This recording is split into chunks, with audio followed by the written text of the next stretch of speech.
He shaved her head and eyebrows in the middle of the street to punish her. But that day, the woman everyone saw as broken began the journey that would turn her into a healer for thousands of wounded children.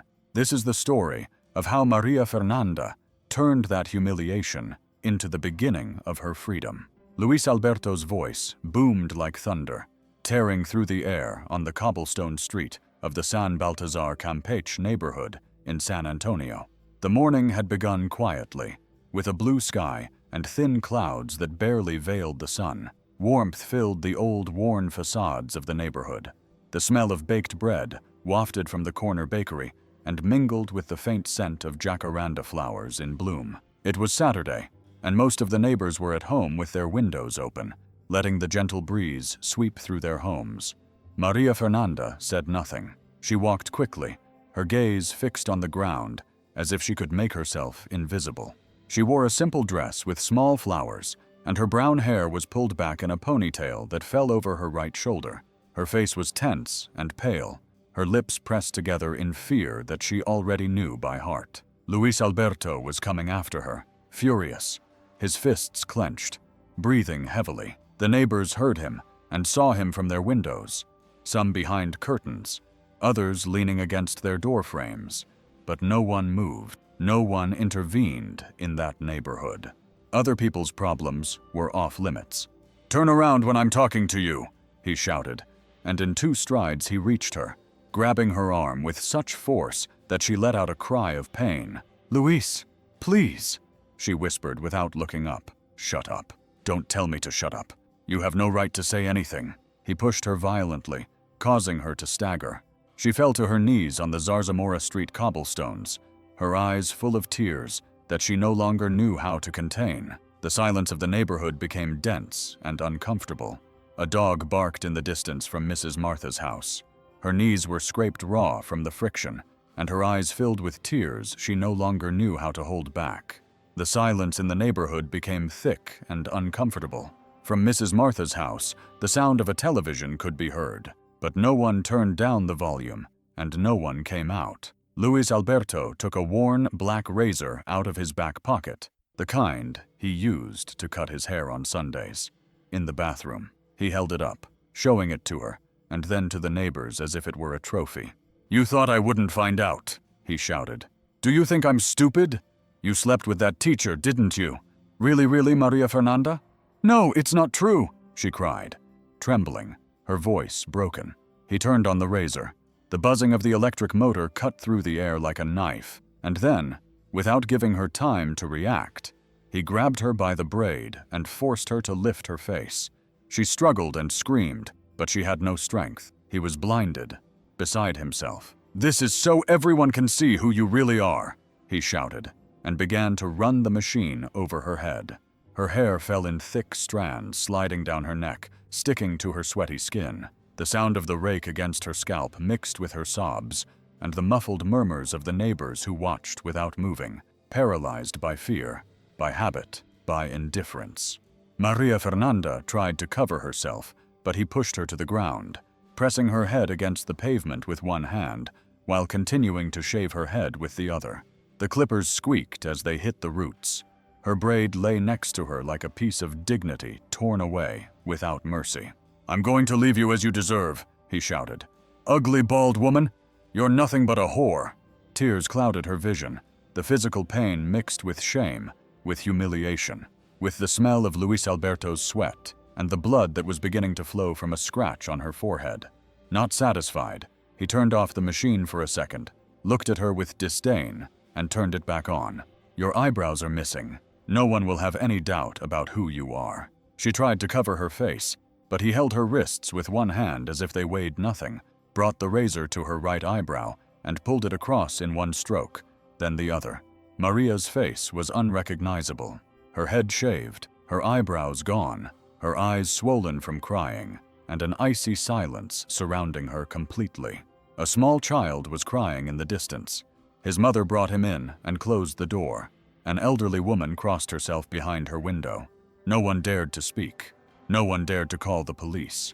Maria Fernanda remained on the floor, trembling, her arms crossed over her chest, her hair scattered around her like fallen leaves. She had no voice, no strength, only a deep pain, as if her soul had been emptied. Luis Alberto, still panting, looked around arrogantly and, "If you get involved, you'll have me to deal with," he warned. But at that moment, the distant sound of a siren began to grow louder, first subtly, then more strongly, until it was impossible to ignore. Luis Alberto cursed, put away the machine, and ran. He climbed over a fence, scaled a wall, and disappeared across the rooftops like a shadow. A patrol car stopped in front of the house. 2 police officers got out and ran over. One of them knelt down next to Maria Fernanda. "She's here. She's okay. She can move." She didn't answer. She just looked at him with empty eyes, without tears, without expression. At that moment, while her hair was still blowing in the wind, something changed inside her. She didn't know what it was, but something deep inside her chest screamed silently that she would never let that happen to her again. The flashing lights of the patrol car bathed the neighborhood's peeling walls in red and blue. The wail of the siren mingled with the restless murmur of the neighbors, who gradually peered out of their windows again, now with expectant faces, as if the arrival of the police suddenly gave them permission to observe what was happening to others. Maria Fernanda remained motionless on the ground, hugging herself as if that way she could hold on to what was left of her dignity. Her breathing was ragged, her lips were split, and the metallic taste of blood filled her mouth without her even noticing. Her hair, or what was left of it, was still scattered around her, stuck to the wet pavement, while her missing eyebrows left her face exposed and vulnerable, without the shelter of her usual expression. The first officer to approach her, a young man with a serious face and a frown, bent down slowly without touching her, speaking in a voice that tried to be soft. Although urgency filtered through the edges, "Miss, we're here to help you. You can talk. You're hurt." Maria looked at him, but made no sound. Her mind was submerged in a thick fog, where time seemed to have stopped at the moment the razor tore her scalp for the first time.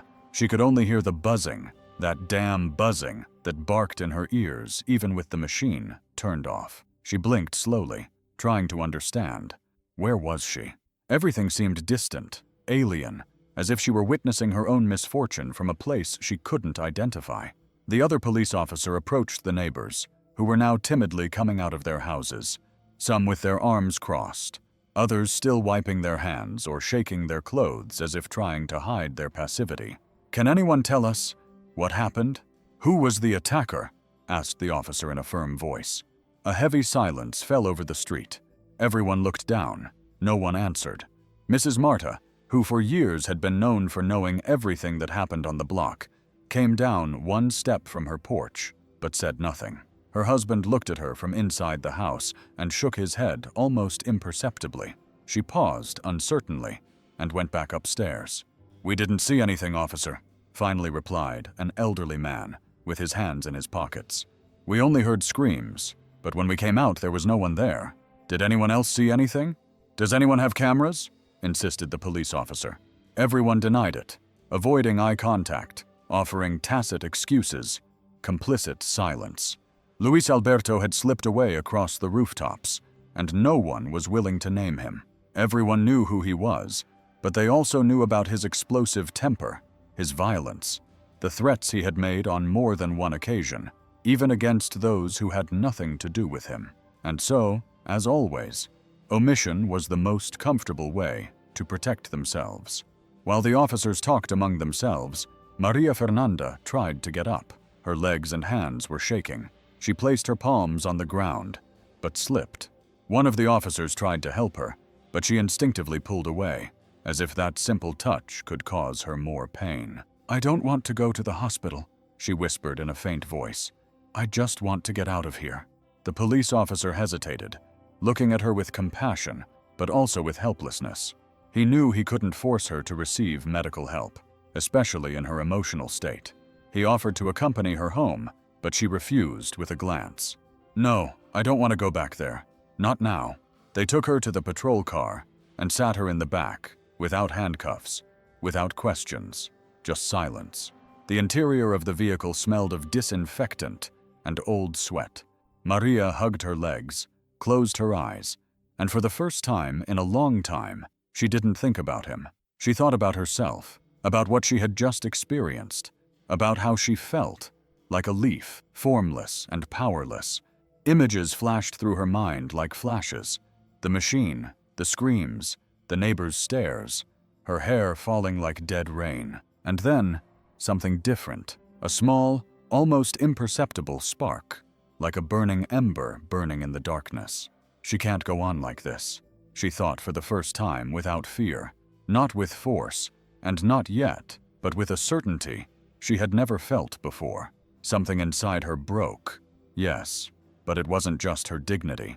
The thread that kept her tied to the hope that he would change, that things would get better, also broke. The patrol left her in front of a police station. They offered her assistance. A nurse wanted to treat her, but she refused. She walked to a mirror in the bathroom there. What she saw shook her. Her face without eyebrows, without hair, with bruised skin, stared back at her like a stranger. But in her eyes, there was something different. Pain, yes, but also determination, a shadow of something that was just beginning to emerge. And at that moment, Maria Fernanda, the quiet, submissive teacher who endured the shouting and humiliation, knew that she was no longer the same person. She could no longer go back.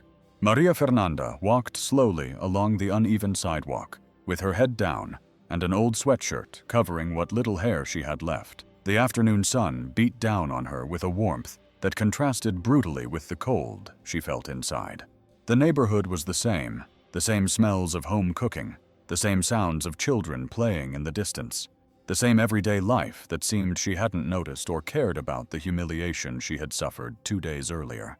No one had approached her, not a single word of consolation, not a gesture of support, only evasive glances, closed doors, and the crushing certainty that she was alone. Her house was still there, intact, like an empty prison. Every time she approached it, her heart beat fast, as if her body still remembered the danger. She didn't dare go in. She slept at the police station, in a hard bed, where at least no one insulted or hit her. But now, after so many procedures, after so many questions and silences, she knew she couldn't stay there much longer. She had nowhere to go. Exhausted, she stopped in front of Doña Lupita's house. It was a modest dwelling with a rusty metal gate and a small garden full of clay pots where a crooked lemon tree and a few flowers. The air smelled of ripe guava and a stew she couldn't identify, but that turned her empty stomach. Doña Lupita was an elderly widow. For years, she had always been kind to her, although they weren't close. Maria occasionally helped her read letters that came from the government or understand medical prescriptions. Sometimes she brought her sweet bread. They would talk for a few minutes. She never imagined that she would be the woman, the only soul willing to lend her a hand. She stood there trembling, not knowing whether to knock or not. She thought about leaving, but before she could decide, the door opened. Maria Fernanda. Doña Lupita's voice was hoarse, worn down by the years, but full of warmth. Maria looked down. The sweatshirt covered her face, but her trembling hands and swollen eyes gave her away. "I'm sorry. I didn't know where else to go," she stammered, her voice breaking. "I don't want to bother you." Doña Lupita didn't answer right away. She looked at her for a few seconds and, without saying a word, stepped aside. "Come in, my child. No one bothers anyone inside the house."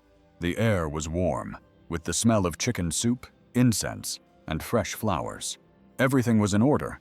Old photographs on the walls, a small radio playing softly, and a wooden table covered with a hand-embroidered tablecloth. Maria stood there, not knowing where to put her hands, as if she had no right to occupy that space. Doña Lupita watched her closely, noticing her thinness, the bruises still visible, the trace of shaved hair under the hood. Without asking, she went to the kitchen and served a bowl of hot soup. "Sit down.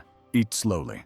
There's no rush." She sat down, but didn't take a bite. Tears began to flow effortlessly, as if her body knew that she could finally cry in peace.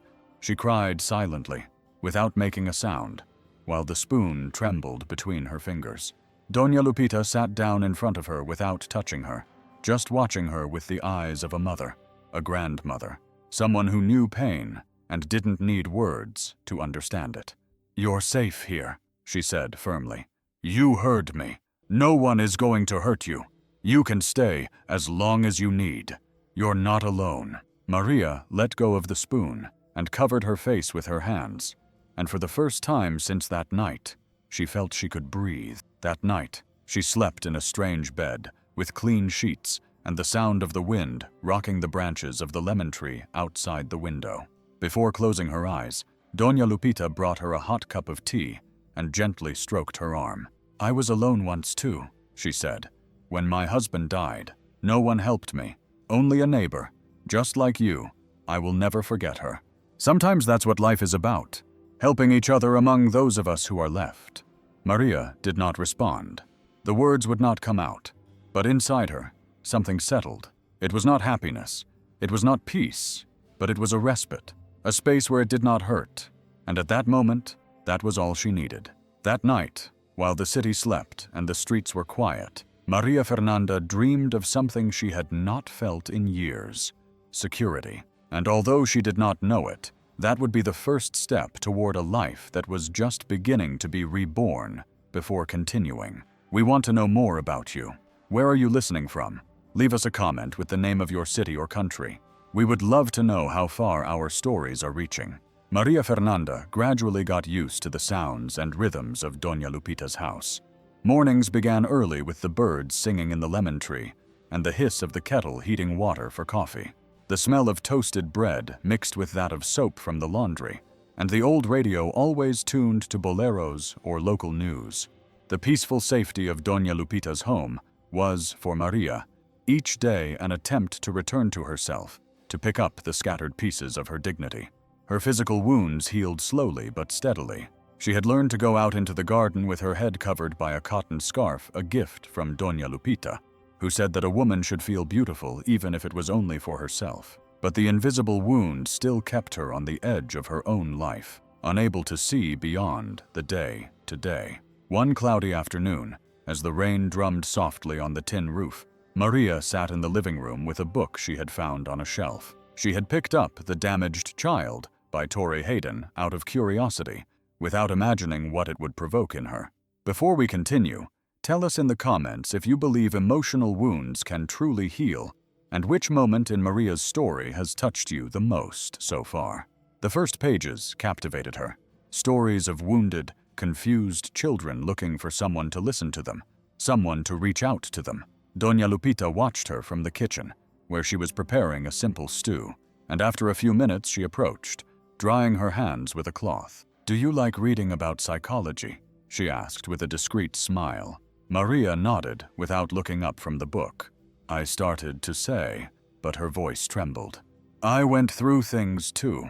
Yes, I always thought that if I had had someone who understood me, everything would have been different. That's why I once dreamed of becoming a psychologist, to help other children who, like me, didn't know who to turn to." Doña Lupita sat down next to her in silence and looked at her tenderly, but with a firm seriousness, almost as if she were talking to a granddaughter. "And why didn't you do it?" Maria looked down and clutched the book in her hands. "Because life didn't allow me to. Because I had to work from a young age. Because I got married. Because he stopped me. Swallowing hard, he convinced me that I wasn't cut out for it, that I wasn't smart enough." Silence fell for a few seconds, broken only by the patter of rain. Doña Lupita took her hand firmly. "And who decides that? Him? A man who stole as punishment? Someone who stole years of your life? No, my dear, don't give him that power. It's never too late to dream, much less to start over. If you agree that it's never too late to start over, tap the like button so this message of hope can reach more people who need it." Maria looked at her, surprised by the intensity of her words. In those wrinkled eyes, there was truth, experience, and a faith she had forgotten existed. "But I don't have money or time. I'm too old," she tried to justify herself weakly. "Don't talk nonsense. You're young, you're healthy, and above all you're hungry for something more. I've seen that in your eyes. Ever since you arrived, you weren't born to stay silent, Maria Fernanda. You have a voice, and that voice can change the lives of others." The words struck a chord with her. Maria felt something stirring inside her, a seed buried long ago that was beginning to awaken. That night, while they were eating hot soup and freshly made tortillas, Doña Lupita brought her some papers. "Look," she said, "this is for a preparatory course for the Autonomous University of San Antonio. It starts next semester. If you enroll and finish it well, you can enter the psychology program." Maria took the papers with trembling hands. The university logo, the dates, the requirements, everything seemed unreal, like something from another world. Her chest hurt just thinking about it. "I can't," she whispered with a lump in her throat. "I don't know if I can." Doña Lupita leaned toward her, looking her in the eyes. "Of course you can. You just have to believe it first. I'll help you with the course fees. Don't worry about that. But the rest is up to you." Maria didn't sleep that night. She tossed and turned in bed, her heart pounding as if she had run a marathon. She thought about the years lost, the tears shed, the fear she still felt when she heard footsteps behind her. But she also thought about the possibility of no longer being a victim, of having a life of her own, of becoming what she always wanted to be. At dawn, with the first ray of light coming through the window, she made a decision. She went out into the courtyard, took a deep breath, and for the first time without a scarf, she let the sun caress her bare face. She was vulnerable, yes, but no longer visible. Doña Lupita looked at her from the kitchen, and without saying a word, knew that Maria had taken her first step. Maria Fernanda trembled slightly as she walked through the doors of the Autonomous University of San Antonio for the first time. It was 8 a.m.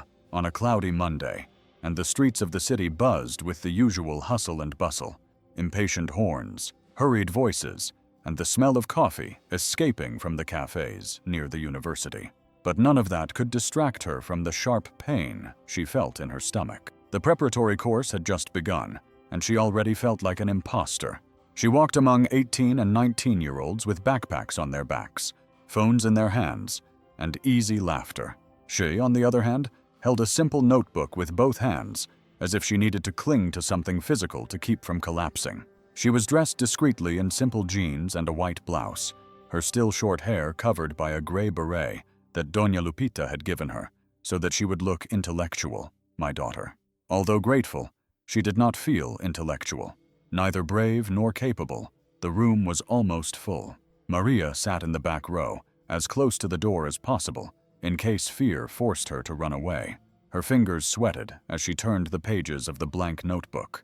Around her, the voices of the other students filled the air with an enthusiasm that made her feel more alien, more out of place.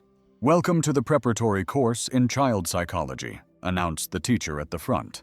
A woman with gray hair pulled back in a bun, thick glasses, and a powerful voice. "You are not here by chance.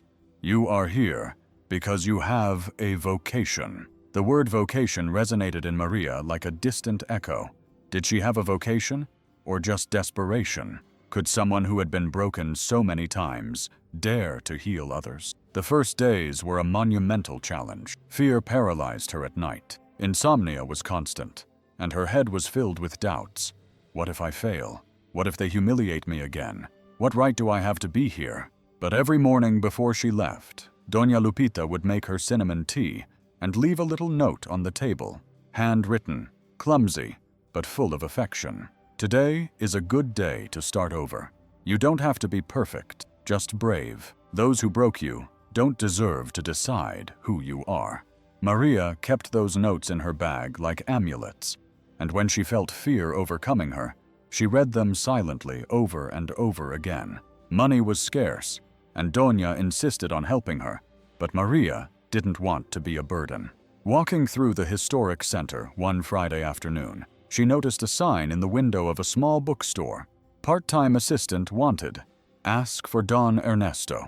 Without thinking twice, she went in, trembling, and was greeted by an elderly man with thick glasses and a hoarse voice.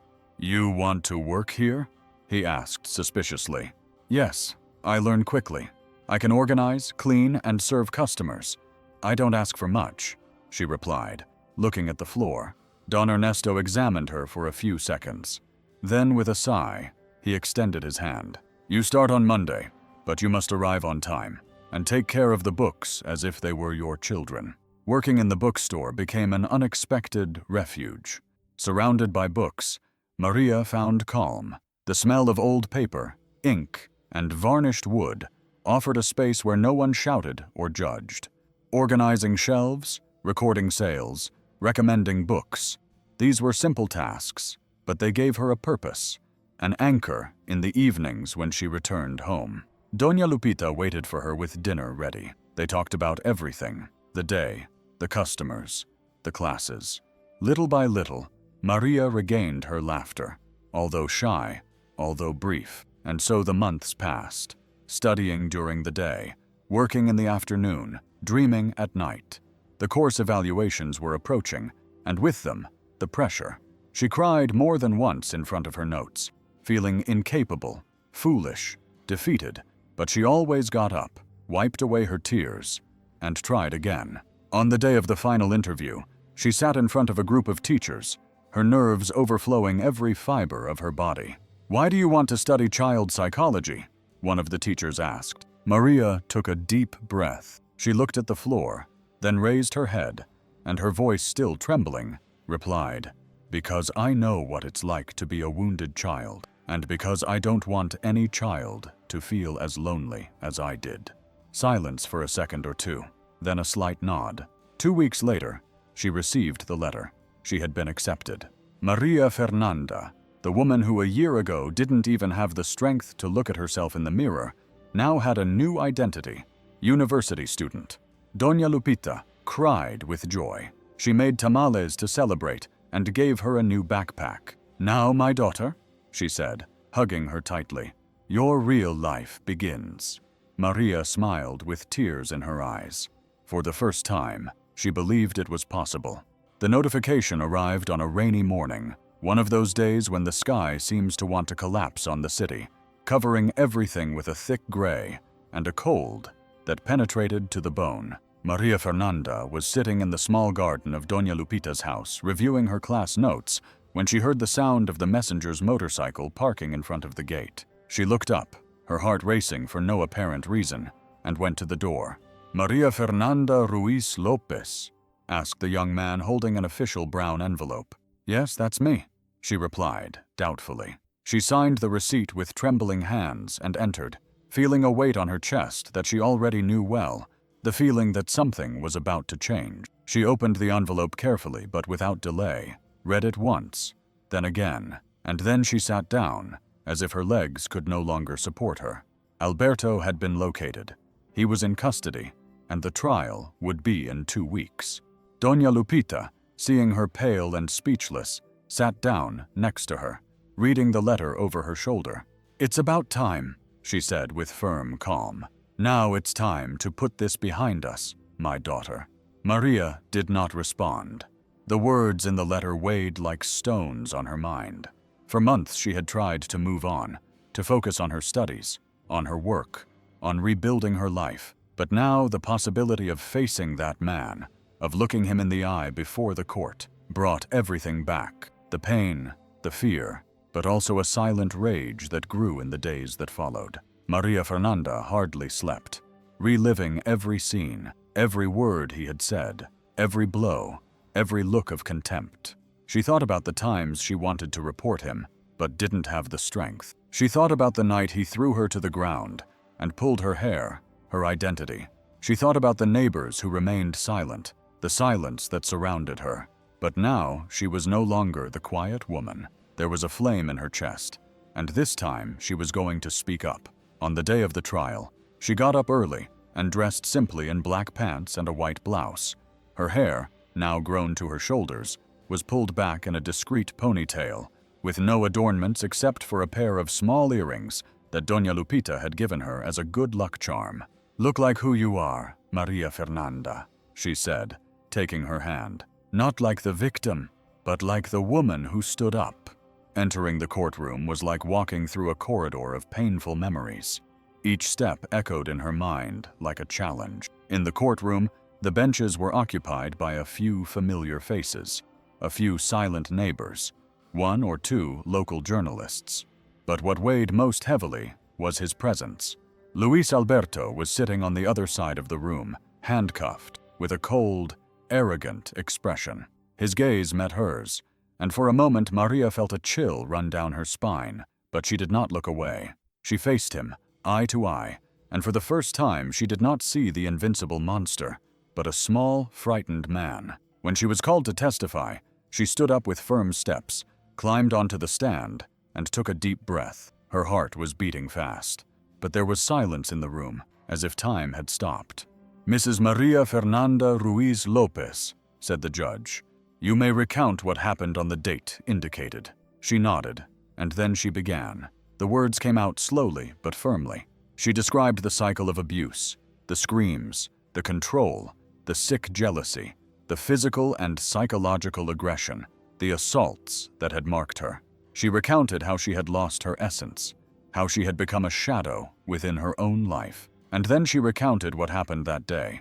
"He threw me to the ground, took out a razor, and shaved my head in front of everyone. He left me without hair, without eyebrows, without strength." But her voice also broke. She took a deep breath. "He also left me without fear."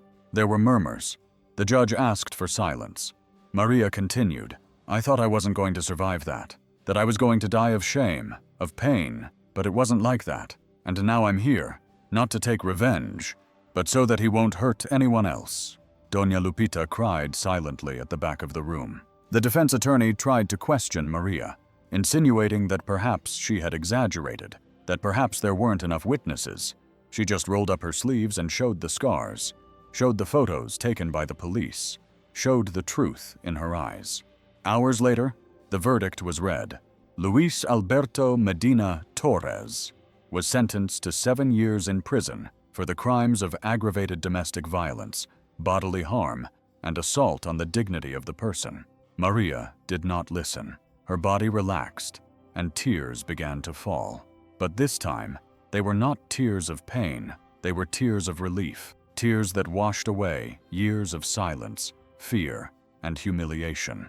As she left the courthouse, she felt the warm sun on her face. Doña Lupita hugged her tightly, and they both cried there on the sidewalk, while the world around them continued on its course.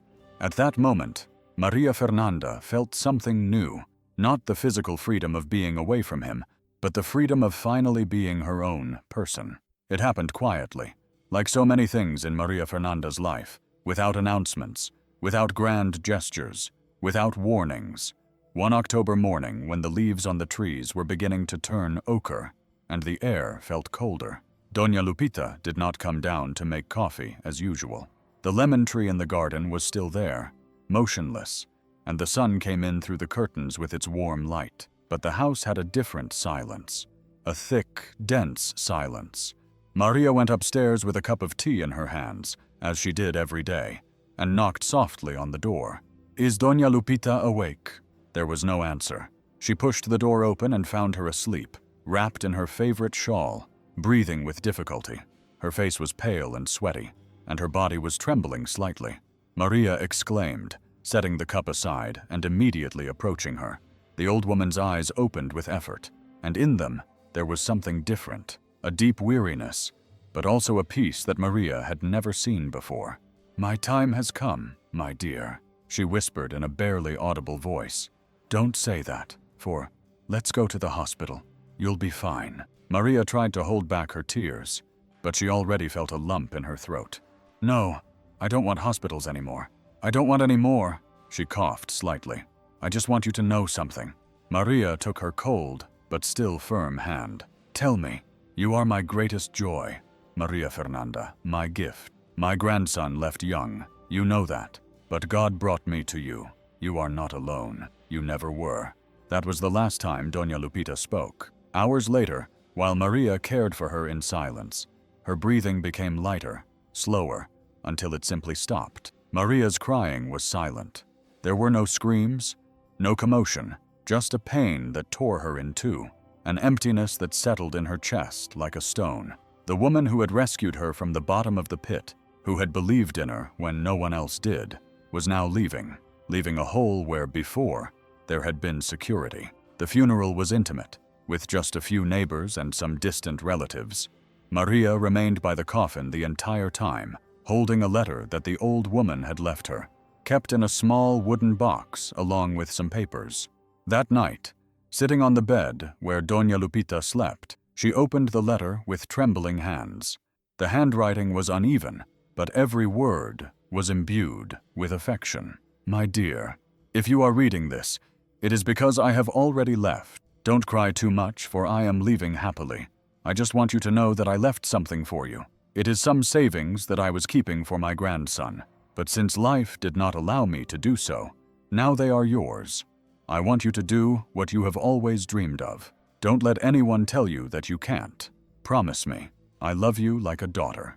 Inside the box, there was also a savings account, a modest sum, but enough for something that Maria had never imagined possible: to specialize.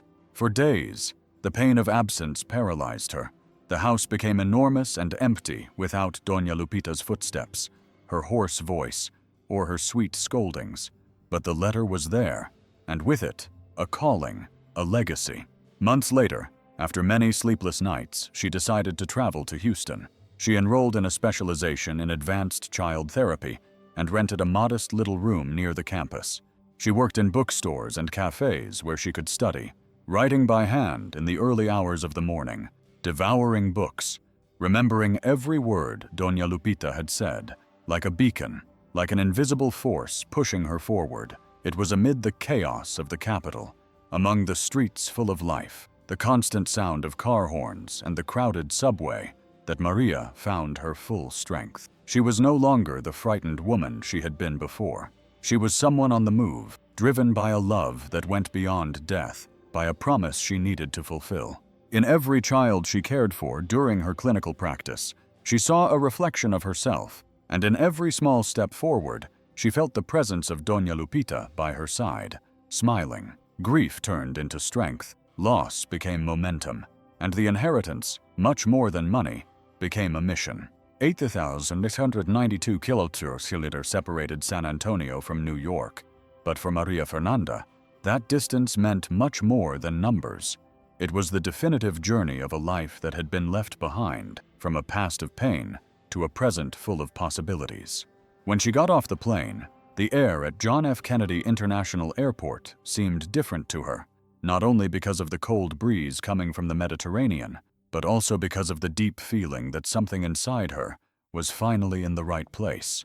The specialization course in child trauma offered by a renowned clinic in New York had been an unexpected invitation.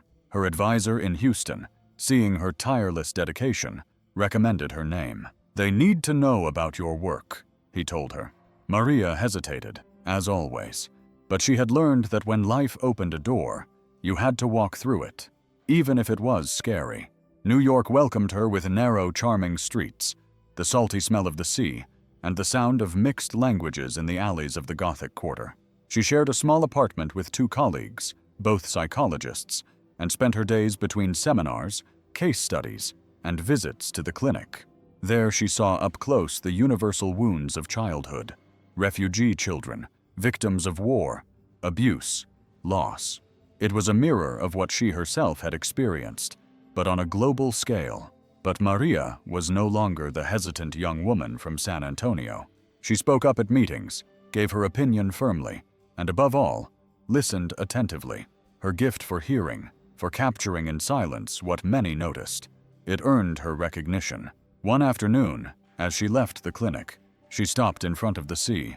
The waves beat rhythmically against the rocks, and the orange sky was reflected in the water. She took off her shoes, sat down on the cold sand, and closed her eyes.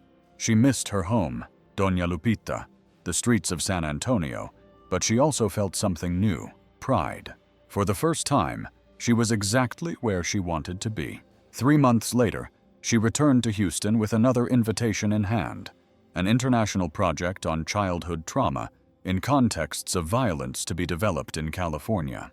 She accepted without hesitation. She knew that this was her path, to give back to the world what someone had once given her. California was vibrant, full of life, but what impacted her most was the community center where the project would take place. Children living on the streets, victims of abandonment and extreme poverty. And there, On the first day of the team meeting, she met David Ramirez, tall, with dark eyes and an easy smile. David was a child therapist with years of experience in marginalized communities. But what surprised Maria was that his mother, Professor Carmen, had been one of the teachers who had supported her most at university. Once again, the world seemed small and connected by invisible threads. "So you're Maria Fernanda," said David, shaking her hand firmly. "My mother talks about you a lot. She says you were one of the best students she ever had." Maria smiled apologetically. "She helped me through the most difficult times.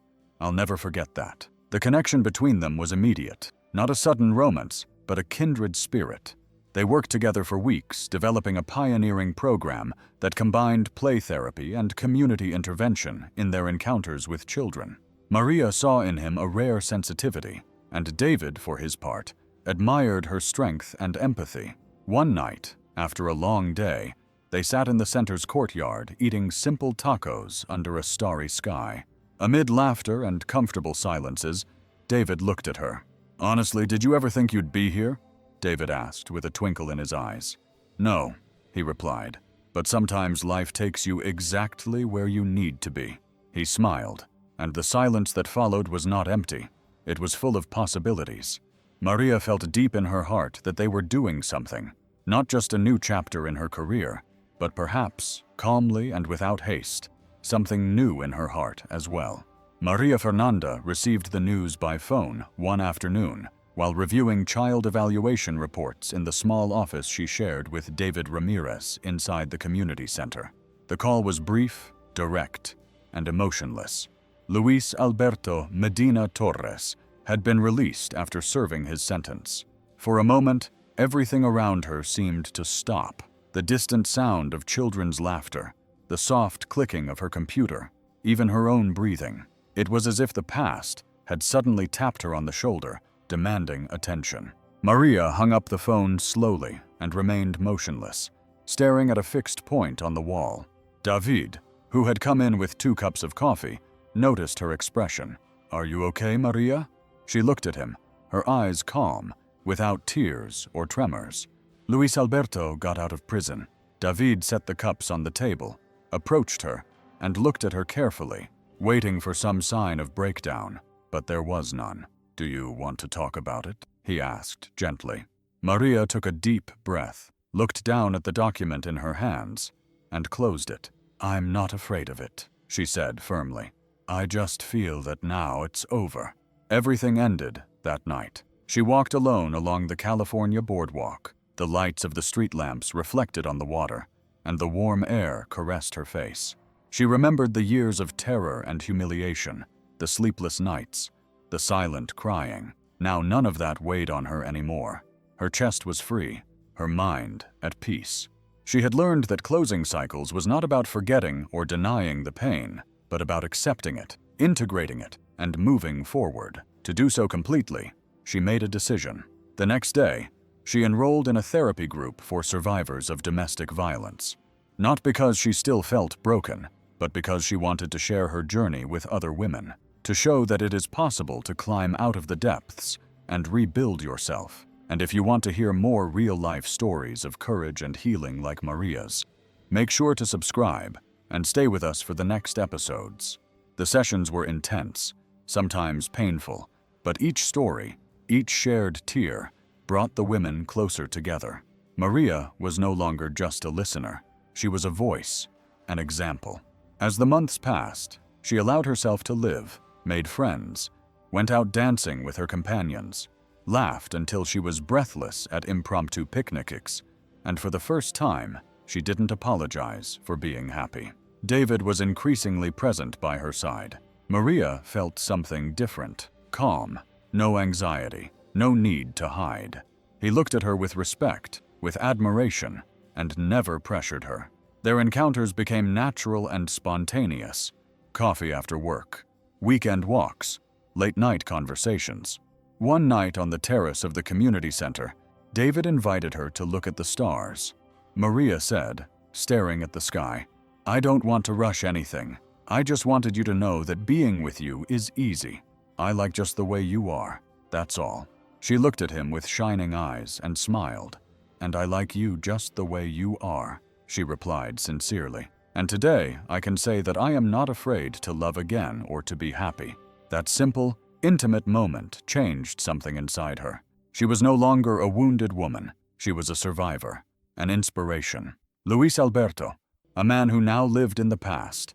Maria knew he existed, that he was free, but she also knew that he could no longer touch her. She was free in every sense, and as she looked to the future, she felt complete. Autumn in San Antonio. Dry leaves crunched under the feet of passers-by, and the air smelled of wet earth, freshly brewed coffee, and nostalgia. She was free in every sense, and when she looked to the future, she felt complete. The city was dressed in gold under the evening light, while an unprecedented event was being prepared at the University Cultural Center, the International Conference on Childhood Trauma in Contexts of Violence, to be attended by specialists from different countries. The main auditorium was full.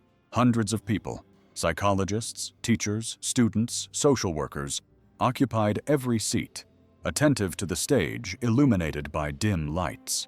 On the giant screen, the name of the next speaker appeared projected in white letters: Maria Fernanda Ruiz Lopez, child psychologist specializing in resilience and post-traumatic healing. In the dressing room, she looked at herself in the mirror with serenity. She was dressed in a sober and elegant suit and wore a simple necklace with a small tree-shaped pendant, a symbol of strength and rebirth. She took a deep breath and closed her eyes. For a moment, the memories came flooding back like a movie. The cold floor of the sidewalk where she had been humiliated, the serene face of Doña Lupita El Jurado, the eyes of the children she had helped, and now that hall full of people, ready to listen to her. David appeared at the door with a calm smile. "Ready?" She nodded, and together they walked backstage. When the presenter said her name, the audience applauded. Maria climbed the steps with firm steps, each step confirming her journey and her achievements. There was no longer any fear, only presence in front of the microphone. She looked at the audience for a second, then spoke with a confident voice. "A few years ago, I was not a psychologist or a lecturer. I didn't even dare to look at myself in the mirror. I was a broken woman, invisible, marked by fear, silence." Everyone listened attentively. Maria took a breath, looking into the eyes of those listening to her. "I was a victim of violence, publicly humiliated, isolated, silenced. But I am not here to tell a story of pain. I am here because from that pain, a new life was born." Her voice became even firmer, and emotion filled the room. "Someone reached out to me when I needed it most, and thanks to her, I understood that surviving is not enough, that you have to transform pain into strength, into action, into purpose." The audience remained in absolute silence, some with tears, others with eyes fixed on her, absorbing every word. Today, I work with children who have experienced deep trauma, and every time I look at them, I see myself, but I also see hope. Because if a woman like me could rebuild herself, anyone can. We are never just victims. We are living stories of resistance. The applause came like a strong, prolonged wave, and Maria felt tears running down her cheeks. Tears of gratitude, not sadness. After the lecture, she was surrounded by young students who wanted to hug her, by professionals who wanted to collaborate, by women who said, "Thank you, you gave me strength." And in that moment, Maria understood that true freedom was not the absence of pain, but the power to choose what to do with it. As she left the auditorium, the sky was starry. San Antonio sparkled with the lights of the city, and David was waiting for her on the sidewalk, holding 2 cups of coffee. "How are you feeling?" he asked, offering her one. Maria smiled, looking up at the sky. "Free," she replied, "truly free." And in that moment, the past became just part of a bigger story, a story of overcoming, of love, and of freedom conquered. Because even the worst suffering can lead to something great. If this story touched your heart, we invite you to explore more content on our channel. Check out the videos recommended for you on the screen. We bring you new stories every day.